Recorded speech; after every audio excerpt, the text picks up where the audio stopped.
Hello dear students, how are you? Welcome to Professional Commerce Fund, my YouTube channel Accounts Boss. This is my total video number 80, chapter change in profit sharing ratio lecture 10 आपके साथ discuss करने वाला हूँ। आज फिर से concept of super profit method को आगे बढ़ाएंगे हम और कुछ कॉन्सेप्ट बिल्डिंग क्वेश्चन भी बताएंगे। उससे पहले हम आपको जो लास्ट लेक्चर में मैंने पढ़ाया था कैपिटल इम्प्लॉयड निकालना, तो पहले हम कैपिटल इम्प्लॉयड निकालने का दो क्वेश्चंस बनाते हैं, फिर हम लोग सुपर प्रॉफिट के कॉन्सेप्ट पे आते हैं। ठीक है बच्चे, आइए। आपके स्क्रीन पर एक बैलेंस शीट नजर आ रहा होगा, ऐसा करते हैं। ये बैलेंस शीट आप जरा अच्छे से देखिए। लायबिलिटी साइड में आप देखिए क्या क्या दिया हुआ है बच्चा, जरा पढ़िए जोर से। तो कैपिटल अकाउंट ए और बी का 1-1 लाख दिया हुआ है, जनरल रिजर्व दिया हुआ है, सिंडिकेटर्स दिया हुआ है, आउटस्टैंडिंग एक्सपेंस दिया हुआ है 10,000। ठीक है बच्चे, इतना चीज दिया हुआ है। ये थोड़ा हम इसको एक्सप्लेन करें बच्चे। ये जो जनरल रिजर्व होता है ना, ये प्रॉफिट का ही पार्ट होता है। आपको मालूम है ना, प्रॉफिट का वो हिस्सा जो रिजर्व करके रख देते हैं उसको जनरल रिजर्व रखते हैं अनसर्टेनिटीज के लिए। तो बच्चे आपको मालूम है ना, प्रॉफिट को कैपिटल में जोड़ते हैं। ठीक है, तो ये कैपिटल का ही पार्ट है। तो ये दोनों आपके क्वेश्चन में तो क्लियरली दिया हुआ है दो चीज, लेकिन फॉर्मूला जो एक्स्ट्रा फॉर्मूला मतलब एडवांस लेवल का फॉर्मूला मैंने बताया था, उसमें केवल कैपिटल प्लस रिजर्व जोड़ने से नहीं होगा। उसमें से आपको अगर गुडविल है, अगर कोई बुक्स में कोई फिक्टिशियस एसेट है, कोई नॉन ट्रेड इन्वेस्टमेंट है, उसको भी घटाना होगा, तब जाके कैपिटल एम्प्लॉयड आएगा। खैर, इस क्वेश्चन को हम बगल में बनाते हैं। ठीक है, पहले हमने क्वेश्चन देख लिया, कैपिटल देख लिया, जनरल रिजर्व देख लिया, ये ही दोनों होना चाहिए। अब इसमें से कुछ घटाने वाला आइटम हम क्वेश्चन में देखते हैं, अगर दिया हुआ है तो उसको घटा देंगे। तो सर हमको क्वेश्चन में गुडविल दिया हुआ है, ये बुक्स ऑफ अकाउंट है, इसी को बोलते हैं बुक्स ऑफ अकाउंट, और यहाँ पे गुडविल 30,000 आपको दिख रहा है, और इन्वेस्टमेंट में ट्रेड इन्वेस्टमेंट दिख रहा है। और हमने आपको बताया था फॉर्मूला में कि नॉन ट्रेड इन्वेस्टमेंट को घटाते हैं। हाँ, एक बात और मैं बता दूं जरा, आप लोग, एक बच्चे ने मुझे प्रूफ दिया था शायद बच्चे, यहाँ पे मैंने लिखा है नॉन करेंट इन्वेस्टमेंट और non current asset. Actually non current asset का ही पार्ट है नॉन करेंट इन्वेस्टमेंट, घबराने की जरूरत नहीं है। नॉन करेंट एसेट में फिक्स्ड एसेट आता है, नॉन करेंट इन्वेस्टमेंट आता है, और भी बहुत सारी चीजें आती है। तो इसी का पार्ट है। मैंने 3 पार्ट अलग किया था केवल इसलिए क्योंकि मैं इन्वेस्टमेंट को अलग दिखाना चाह रहा था। खैर ठीक है, आगे बढ़ते हैं बच्चा। तो मैं आपको बता रहा था कि इन्वेस्टमेंट यहाँ पे क्लियरली लिखा हुआ है ट्रेड, और जब क्वेश्चन में क्लियरली ट्रेड लिखा हुआ है तो एकदम समझ लेना चाहिए कि इस पे तो ध्यान ही नहीं देना है, मतलब ये ट्रेडिंग पर्पस के लिए इन्वेस्टमेंट है। तो ये तो मेन लाइन बिजनेस का हो गया, स्टॉक हो गया, सिंडिकेटेड हो गया, कैसेट बैंक हो गया, डेफर्ड रेवेन्यू एक्सपेंडिचर, वैसे एक्सपेंडिचर जिसकी बेनिफिट हम लोग लॉन्ग टर्म तो उठाते हैं, लेकिन ये होता है, मतलब ये मिक्सचर होता है कैपिटल एक्सपेंडिचर और रेवेन्यू एक्सपेंडिचर का। आपको मालूम है ना, एडवर्टीजमेंट एक्सपेंस जिसको हम लोग राइट ऑफ कर देते थे कुछ सालों में, एडवर्टाइजमेंट एक्सपेंस है में यूज कैपिटल इन्वेस्टमेंट होता है, और इसका बेनिफिट हम लोग 5-6 साल उठाते हैं। ये कैपिटल एक्सपेंडिचर तो नहीं है, लेकिन बीच का ये है, तो इसीलिए इसका नाम पड़ गया था डेफर्ड रेवेन्यू एक्सपेंडिचर। ठीक है ना, और इसको राइट ऑफ कर देते थे हम 5-6 साल में, जितने साल में हमको राइट ऑफ करना था। हर साल पीएल अकाउंट में दिखा देते थे, और जो बचता था वो एसेट साइड में लिखते थे। यही रूल हम लोग का होता था। 11th में हमने पढ़ा था, क्या पढ़ा था बच्चा, मान लेते हैं एडवर्टीजमेंट एक्सपेंस 50,000 था, तो 50,000 का 1/5 मान लेते हैं। थोड़ा समझा दें, 50,000 का हमको 1/5 राइट ऑफ करना है हर साल 5 साल में। तो 5 साल में राइट ऑफ करना है तो 5 से डिवाइड कर दो, तो हर साल पीएनएल अकाउंट में 5,000 चला जाएगा, और जो रिमेनिंग बच जाएगा वो एसेट में दिखेगा। तो पहला साल पीएनएल अकाउंट में 5,000 जाएगा और बैलेंस शीट में जाएगा 45,000। दूसरे साल पीएनएल अकाउंट में फिर 5,000 जाएगा, लेकिन बैलेंस शीट में 40,000 जाएगा। और फिर तीसरे साल पीएनएल अकाउंट में 5,000 जाएगा, लेकिन बैलेंस शीट में 35,000 जाएगा, और ये कर करके आपका 10 साल में ये राइट ऑफ हो जाएगा। ऐसा हमने कंसेप्ट पढ़ा था। ठीक है, 10 साल का ही हमने बताया था, बताओ 1/5। तो कहने का मतलब है कि एडवर्टीजमेंट एक्सपेंस एक डेफर्ड रेवेन्यू एक्सपेंडिचर है, और इसी एडवर्टीजमेंट एक्सपेंस को हम लोग बच्चा फिक्टिशियस एसेट बोलते हैं। फिक्टिशियस एसेट, फिक्टिशियस एसेट्स का मतलब होता है, एक बच्चा ने पूछा था कि पिछले लेक्चर में आपने नहीं बताया था, तो खैर घबराने की जरूरत नहीं है बच्चा, 11th में मैंने बताया था। फिक्टिशियस एसेट्स वो एसेट्स को बोलते हैं जिसका बेनिफिट कुछ नहीं होता, इसकी बेनिफिट कुछ नहीं होता, ये नाम मात्र का एसेट होता है। जैसे हमारे देश में राष्ट्रपति जो होते हैं वो नाम मात्र के राजा हैं, कहने के लिए तो वो सबसे सर्वोच्च पद है हमारे देश में, लेकिन उनके पास कोई पावर नहीं है। उसी तरह हमारे बैलेंस शीट में एक फिक्टिशियस एसेट होता है, जिस एसेट नाम के लिए होता है, काम के लिए नहीं होता है, ठीक है ना। वो एक समय के बाद वो अपने आप खत्म हो जाता है। 5 साल है तो 5 साल में खत्म हो जाएगा, 3 साल है तो 3 साल में खत्म हो जाएगा। तो फिक्टिशियस एसेट नाम मात्र का एसेट होता है।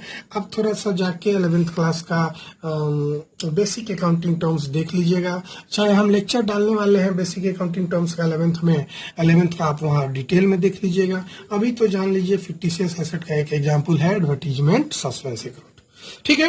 तो इस क्वेश्चन में हमको गुडविल दिख गया और नॉन ट्रेड इन्वेस्टमेंट में तो है ही नहीं, ये तो ट्रेड इन्वेस्टमेंट है तो इस पे ध्यान देंगे नहीं, तो सिर्फ गुडविल और एडवर्टीजमेंट सस्पेंस को इन दोनों में से घटा देंगे, मेरा आंसर आ जाएगा कैपिटल एम्प्लॉयड। लेकिन इस क्वेश्चन में दोनों ही मेथड से निकालना है आपको, एसेट अप्रोच से भी और लाइबिलिटी अप्रोच से। अभी है तो हम लाइबिलिटी अप्रोच से बताए थे, खैर हम बताते हैं। इधर पेज जो मेरा स्पेस बचा हुआ है मैं इसमें आपको बता रहा हूँ। आइए, तो हम सबसे पहले लायबिलिटीज अप्रोच से बताते हैं और हम बता भी चुके हैं आंसर। लायबिलिटीज अप्रोच है ना, जरा फॉर्मूला लिख दो, कैपिटल एम्प्लॉयड इक्वल टू, फिर से मैं लिख रहा हूं बच्चे, बगल में लिखा हुआ था, capital employed equal to capital plus reserve minus goodwill था, जो वही लिखेंगे हम। नॉन ट्रेड इन्वेस्टमेंट नहीं था तो नहीं लिखेंगे, लेकिन फिक्टिशियस एसेट हमको दिख रहा था तो फिक्टिशियस TITIOUS, गड़बड़ नहीं ना होगा, ठीक है बच्चे। तो आइए, कैपिटल रिजर्व हमने कैपिटल प्लस रिजर्व, देखिए क्वेश्चन में 2,90,000 था तो लिख लो बच्चा 2 लाख प्लस 90,000 रिजर्व था, ठीक है बच्चा। हाँ सर, माइनस गुडविल, गुडविल आपने देखा था ना, तो क्वेश्चन में बताइए तो गुडविल कितना है 30,000 और एडवर्टीजमेंट एक्सपेंस कितना है 10,000, दोनों को जोड़ के कितना हो गया 40,000। तो यहाँ लिख दो बच्चा 30,000 और माइनस 10,000, तो जरा जोड़ो ना, 2,90,000 में से 40,000 घटा देंगे तो 2,50,000 नहीं आ जाएगा। तो कैपिटल एम्प्लॉयड तो समझ गया है वाला लायबिलिटी अप्रोच से। अब जरा हम एसेट्स अप्रोच से बताते हैं। एसेट अप्रोच में मैंने आपको बताया था कि ले लो टोटल एसेट्स जितने भी दिए होंगे। अब टोटल एसेट्स में से हमको क्या क्या घटा देना है, टोटल एसेट्स में से गुडविल दिया हुआ है तो गुडविल घटा देंगे, और इस क्वेश्चन में गुडविल दिया हुआ था। फिर आप घटा देंगे सर फिक्टिशियस एसेट, तो हमारे क्वेश्चन में दिया हुआ था फिक्टिशियस एसेट तो हम उसको घटा देंगे, ठीक है बच्चे, ठीक है। और माइनस आउटसाइडर लायबिलिटी घटाएंगे, है ना, माइनस आउटसाइडर लायबिलिटी। और आउटसाइडर लायबिलिटी में अच्छा लिख दे फॉर्मूला, अच्छा दिखा दो। आउटसाइडर लायबिलिटी में 2 एक्सपेंस दिख रहा था, सिंडिकेटर आउटस्टैंडिंग एक्सपेंस 90,000 10,000 का, क्या है ना, तो minus sundry creditors, minus syndicators creditors, ठीक है, सिंडिकेटर्स, और माइनस क्या बोले थे आउटस्टैंडिंग एक्सपेंस। क्लियर है बाबू, है ना। तो जरा बताइए ना, क्वेश्चन में आपने टोटल एसेट्स कितना दिखा था रुपीज, जरा बोलो 3,90,000 दिखा था, नहीं दिखा था ना, देख लो 3,90,000 टोटल एसेट था ना। अब 3,90,000 में से आपको क्या घटाना है, गुडविल, गुडविल तो अभी ऊपर लिए थे 90,000 था तो गुडविल ले लिए बाबू 90,000, ठीक है। और आपको क्या लेना है बाबू, फिक्टिशियस एसेट लेना है ना, तो फिक्टिशियस एसेट 30,000 था मैंने ले लिया, 30,000 सॉरी 10,000 था मैंने ले लिया 10,000, माइनस सिंडिकेटर्स, तो क्वेश्चन में अभी तो देखे थे सिंडिकेटर्स था 90,000, और आपको क्या था बाबू बताइए बताइए, और आउटस्टैंडिंग एक्सपेंस था, तो आउटस्टैंडिंग एक्सपेंस 10,000 था। अब इन सभी को घटा दीजिएगा तो आपको 2.5 लाख ही आएगा, जरा घटाओ ना मेरे साथ, देखो ना मैं कैलकुलेटर पे घटाता हूँ, 3,90,000, ठीक है। सबसे पहले माइनस 90,000 कर दो, फिर माइनस 10,000 कर दो, फिर माइनस 90,000 कर दो, फिर -10,000 कर दो। अभी देखो घट के कितना आया, 1,90,000। और कुछ जोड़ना भी था क्या, जरा देखो तो।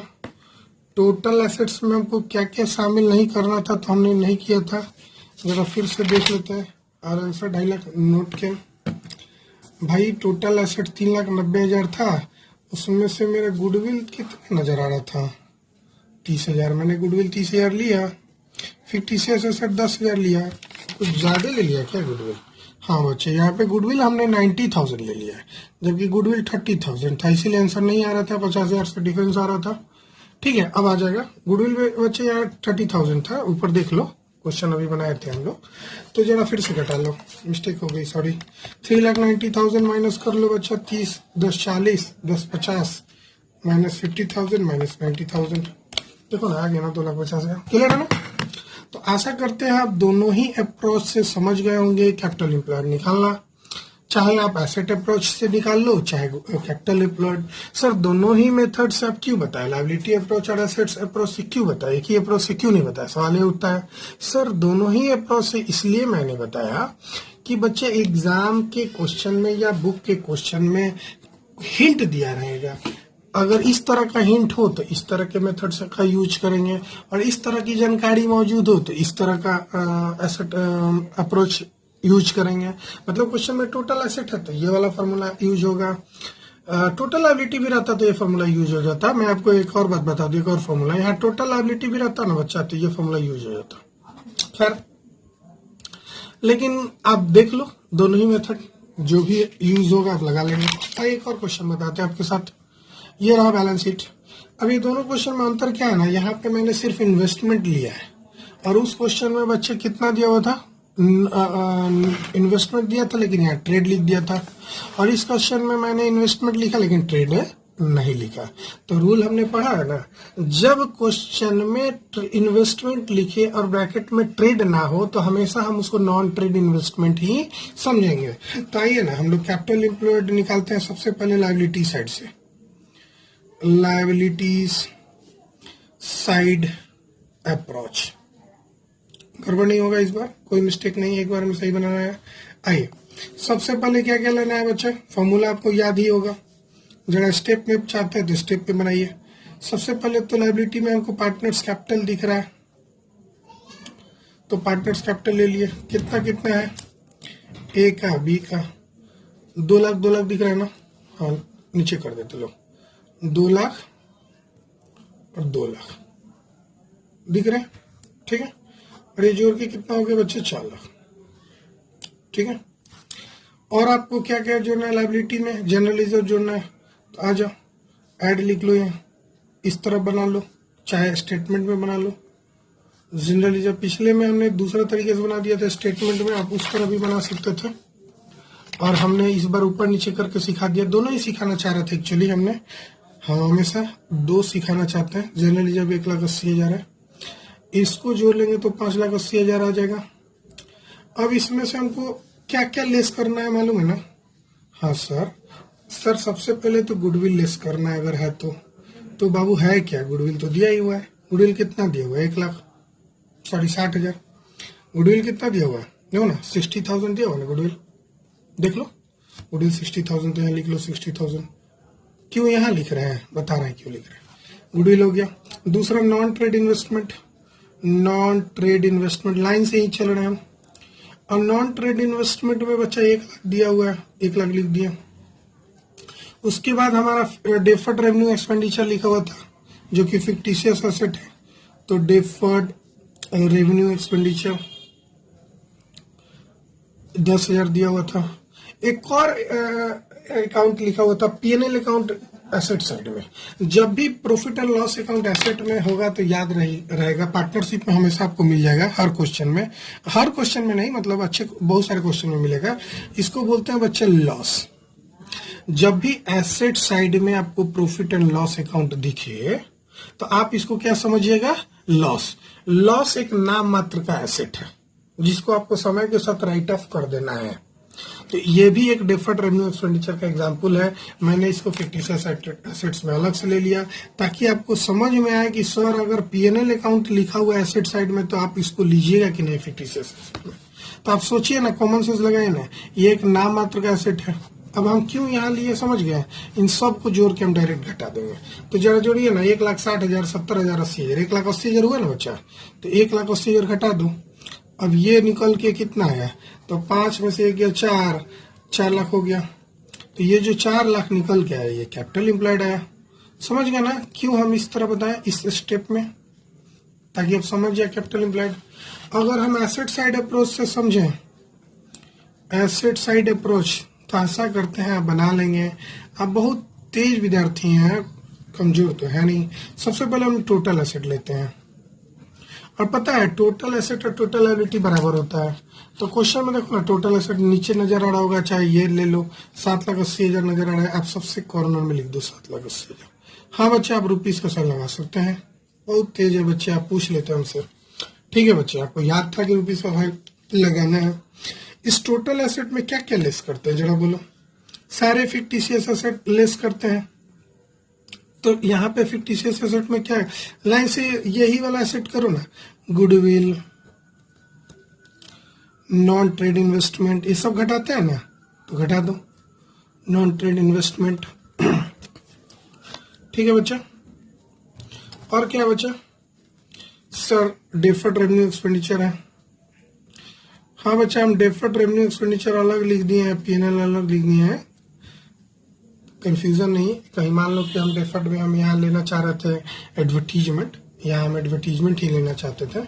पीएनएल अकाउंट का डेबिट बैलेंस, इसको डेबिट बैलेंस बोलते हैं। ठीक है, पीएनएल अकाउंट का इसको क्या बोलते हैं बच्चा, लॉस को डेबिट बैलेंस। लिख लीजिएगा, याद रहेगा, बॉक्स में लिख लो। ये डेबिट बैलेंस इसको बोलते हैं। जब ये इधर आता है तो इसको क्रेडिट बैलेंस बोलते हैं। ठीक है ना, तो ये 3 गो हो गया। और आउटसाइड लायबिलिटी भी तो लेस करना है, जगह नहीं है ना, तो क्या करें हम, नेक्स्ट पेज में जाएं। ठीक है, पहले गुडविल लिख लेते हैं, 60,000, 1,00,000, 10,000। और अभी लेस करना है, ये लाइन और आगे बढ़ेगा। हाँ, क्या लेस करना आपको मालूम चल गया, सन्ड्री क्रेडिटर है ना बच्चे, sundry creditors. Sundry creditors question में आपने देखा था। और क्या देखा था, आउटस्टैंडिंग एक्सपेंस, ये दोनों आउटसाइड लायबिलिटी है, आउटस्टैंडिंग एक्सपेंस। आपने गौर किया तो 1,80,000 और 20,000 दिख रहा था। अब जरा जोड़ के इधर करो, तो ये जोड़ के टोटल 1,80,000 हुआ। ठीक है, और 1,80,000 और 1,80,000, 3,60,000, 3,60,000 और 20,000, 3,80,000, 3,80,000 यहाँ लाइन डो करके लिख दो, 3,80,000। और ऊपर आपको टोटल एसेट दिया हुआ था 7,80,000। 7,80,000 में से 3,80,000 घटा देंगे तो 4 लाख आ जाएगा, इसको बोलते हैं कैपिटल एम्प्लॉयड। हाँ, दोनों ही मेथड से बच्चे आपके आंसर सेम ही आएगा, घबराने की जरूरत नहीं है। ठीक है बच्चों, आते हैं जल्दी से सुपर मेथड से बता दें, नहीं तो कॉन्सेप्ट जो पढ़ना था वो मिस कर जाएंगे। Super method, valuation of goodwill. Valuation of goodwill by super methods हम लोग पढ़ेंगे, सुपर प्रॉफिट मेथड। एक नया टॉपिक हम लोग के लिए है ना बच्चा, आगे बढ़े। हाँ चलो आ जाओ, लिखते हैं, शुरू करें। तो आइए, यहाँ स्टेप याद रखना होगा। स्टेप हम 4 स्टेप में इसको सिखाते हैं, एकदम लर्न कर लीजिएगा। पहला स्टेप, आपको क्वेश्चन में अगर एक्चुअल एवरेज प्रॉफिट नहीं मालूम है तो आप निकालेंगे एक्चुअल एवरेज प्रॉफिट, और एक्चुअल एवरेज प्रॉफिट निकालना हम सिखा चुके हैं एक्चुअल प्रॉफिट मेथड में, एवरेज प्रॉफिट मेथड में। मतलब एडजस्टमेंट करने के बाद, हाँ जितने एडजस्टमेंट बताए थे एक बार दिखा दे क्या, चलो दिखा देते हैं, दिखा दे, नहीं दिख रहा है, देखो ये वाला, ये जो एडजस्टमेंट मैंने बताया था ना, ये वाला, तो याद है ना आपको। तो इन सबको एडजस्ट करने के बाद जो प्रॉफिट आता है उसको एक्चुअल एवरेज प्रॉफिट बोलते हैं बच्चा। नॉर्मल प्रॉफिट जो आप समझते हैं, एक्चुअल एवरेज प्रॉफिट। ठीक है, दूसरा आपको चाहिए नॉर्मल प्रॉफिट। अगर नहीं है तो इसको फाइंड आउट करेंगे, जो भी नहीं होगा उसको फाइंड आउट करेंगे। अगर ये नहीं है, if not find out, if not find out. ठीक है, अगर नहीं है तो फाइंड आउट करिए EV, if not find out. अगर क्वेश्चन में दिया हुआ है तो ठीक है, नहीं तो निकालना पड़ेगा। तीसरा सुपर प्रॉफिट, कभी कभी ये मोस्ट ऑफ द केस ये नहीं दिया रहता है, ये भी लिख लो, if not find out, if not find out. और चौथा में आपको करना है गुडविल, गुडविल। ठीक है, अब 4 स्टेप में बनाना है। यहाँ गुडविल का फॉर्मूला लिख देते हैं, goodwill equal to super profit into number of years purchase, number of years purchase. Formula clear है? एवरेज प्रॉफिट में क्या था, goodwill equal to average profit into number of year purchase. Weighted average में क्या था बच्चा, goodwill equal to weighted average profit into number of year purchase. ठीक है ना, तो यहाँ सुपर प्रॉफिट में क्या होता है, super profit into number of year purchase. Concept clear है ना? तो 4 स्टेप में इस क्वेश्चन को बनाना है। सबसे पहले आपको एक्चुअल एवरेज प्रॉफिट चाहिए, फिर नॉर्मल प्रॉफिट चाहिए, फिर सुपर प्रॉफिट चाहिए, फिर गुडविल चाहिए। अगर ये सब चीज दिया रहे तो बड़ा आसान है ना। हम एक एज्यूम कर लेते हैं क्वेश्चन इजी वाला कि सब चीज दिया रहे तो बना सकते हैं, कोई बड़ी बात नहीं है। मान लेते हैं, आइए एक क्वेश्चन बनाते हैं। हम सबसे पहले इजी क्वेश्चन बनाते हैं ना। ये मान लेते ईयर दिया हुआ है हमेशा की तरह, ये मान लो 2018 दिया हुआ है, 2019 दिया हुआ है, 2020 दिया हुआ है। या मान लो प्रॉफिट या रुपीस दिया हुआ है, कितना दिया हुआ, मान लो 18,000 प्रॉफिट यहाँ दिया हुआ है, यहाँ 20,000 दिया हुआ है और यहाँ 22,000 दिया हुआ है। कोई दिक्कत नहीं है बच्चा? नहीं सर। ठीक है, फिर कैपिटल एम्प्लॉयड दिया हुआ है, मान लेते हैं क्वेश्चन में कैपिटल एम्प्लॉयड, समझ रहे हैं ना? कैपिटल एम्प्लॉयड का क्यों जरूरत होगा अभी समझ जाएंगे। मान लो कैपिटल एम्प्लॉयड 60,000 दिया हुआ है। ठीक है, normal rate of return, normal rate of return जिसको शॉर्ट में कभी कभी NRR लिखा रहेगा, 10% ले लो। Number of year purchase question में ले लो, number of years purchase, number of years purchase easy वाला ले लो। कितना ले लें हम, 3 ले लें, 3 ईयर्स। क्वेश्चन समझ गया, गुडविल निकालना है। क्वेश्चन समझ गया, गुडविल निकालना है। तो 4 स्टेप याद करो। क्वेश्चन में एवरेज प्रॉफिट है, नहीं सर। क्वेश्चन में नॉर्मल प्रॉफिट है, नहीं सर। क्वेश्चन में सुपर प्रॉफिट है, नहीं सर, कुछ भी नहीं है। तो सबसे पहला काम हम स्टेप नंबर 1 करेंगे, find out actual average profit. Average profit निकालना समझते हैं ना। एवरेज प्रॉफिट इक्वल टू सारे साल का प्रॉफिट जोड़ दो, 18,000 प्लस 20,000 प्लस 22,000 है ना बच्चा। और इसको 3 से डिवाइड लगा लो, जब निकालो तो बताओ तो 18 2 20 20 20 40 और 20 60, 60,000 बटा 3 समझ गए होंगे। एवरेज प्रॉफिट 20,000 आएगा। कोई दिक्कत नहीं, कोई दिक्कत नहीं ना एवरेज प्रॉफिट निकालने में। अगर कोई एडजस्टमेंट रहता तो जरूर करते हैं हम एडजस्टमेंट। एडजस्टमेंट कैसा है, वही आपका स्टॉक वाला, क्लोजिंग स्टॉक वाला, मैनेजरियल कॉस्ट वाला, deferred revenue expenditure treated as वो ओवर स्टॉक, क्लोजिंग स्टॉक वाला ओवर और अंडर पड़े थे ना। खैर, दूसरा स्टेप बताओ जल्दी, यहाँ क्या लिखा हुआ है देख के बताओ। नॉर्मल प्रॉफिट है ना, एवरेज प्रॉफिट निकल गया, अब नॉर्मल प्रॉफिट चाहिए स्टेप के अनुसार। स्टेप 2 नॉर्मल प्रॉफिट, और नॉर्मल प्रॉफिट के लिए ही हमने कैपिटल एम्प्लॉयड निकालना सिखाया है। नॉर्मल प्रॉफिट का फॉर्मूला याद रखना, capital employed into normal rate of written by 100। तो भाई कैपिटल एम्प्लॉयड क्वेश्चन में तो दिया हुआ था ना 60,000, पढ़ा था ना। और नॉर्मल रेट ऑफ रिटर्न 10%, 10/100। तो बताओ ना, ये कट गया तो कितना हो गया, 6,000। नॉर्मल प्रॉफिट कितना हो गया, 6,000। तीसरा स्टेप में निकालना है सुपर प्रॉफिट, और सुपर प्रॉफिट का फॉर्मूला पिछले लेक्चर में बताए थे क्या, average profit minus normal profit. अरे नॉर्मल से आप जितना ज्यादा कमाएंगे वही सुपर प्रॉफिट होता है। आपने कमाया 20,000, जबकि नॉर्मली बिजनेस से कोई कमाता 6,000, तो आपने एक्स्ट्रा कितना कमाया, 14,000। अच्छा है ना। चौथा स्टेप बच्चा गुडविल। तो गुडविल इक्वल टू क्या होगा, जल्दी बोलो ना। गुडविल इक्वल टू बोलो सुपर प्रॉफिट, मैं लिख दे रहा हूं फिर से formula, into number of years purchase, number of years purchase. Number of year purchase का कॉन्सेप्ट जानने के लिए मेरा पहला लेक्चर जरूर देखिएगा। सुपर प्रॉफिट हमारे क्वेश्चन में आया 14,000 और नंबर ऑफ ईयर परचेज 3 हमने लिया था, तो ये गुडविल इक्वल टू कितना हो जाएगा 14 3 जा 42,000। बोलो समझ में आया? नहीं समझ में आया?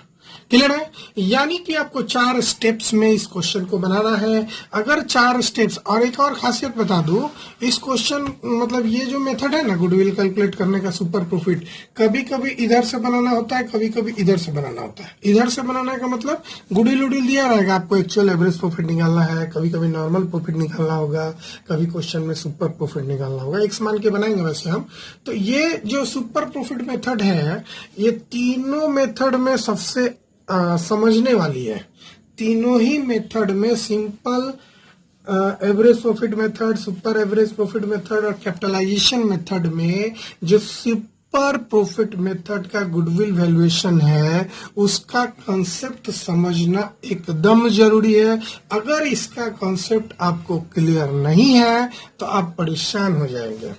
ठीक है। और इससे रिलेटेड तो हम इतना सारा क्वेश्चन, तो समझो कि एवरेज वाले में 4 5 6 7 बनाए थे, तो इससे तो कम से कम 10 क्वेश्चन बनता है। हम सारे क्वेश्चन आपके साथ डिस्कस करने वाले हैं, आपको कोई परेशानी की जरूरत नहीं होगा।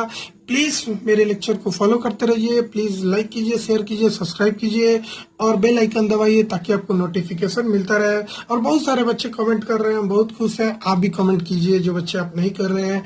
Hello, bye bye.